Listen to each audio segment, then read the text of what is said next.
What was the moment when you knew that was your path? It was so unexpected.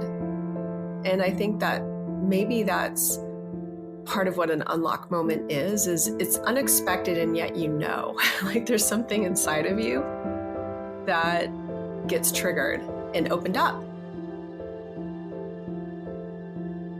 I had heard of like the WASPs and the waves and, all the women who had volunteered in World War II and had flown in World War II.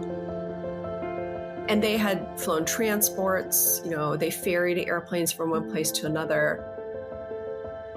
They tested aircraft, when they had been worked on.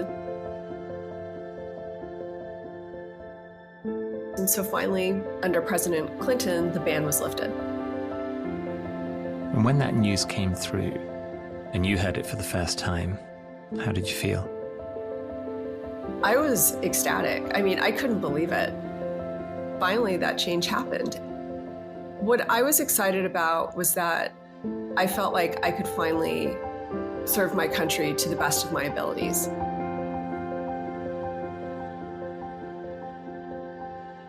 Did the men all take easily to women showing up as a peer? Oh, no. No. And, I really tried to be empathetic to their situation. They were not used to having women around. And many of them had attitudes towards women that were not very supportive. And that was frustrating. Definitely there are women who, aren't qualified to fly. There are many men who are not qualified to fly. It's really not tied to gender. And it's tied to skills and abilities that are not specific to gender. That certainly contributed to the pressure that I think all of us women felt to realize that we were creating that path and that there was more pressure, or we felt more pressure because we knew that because we were such a small group, if there's anything that we didn't do perfectly, that people could point to that and say, see, this is why you shouldn't let women do this job.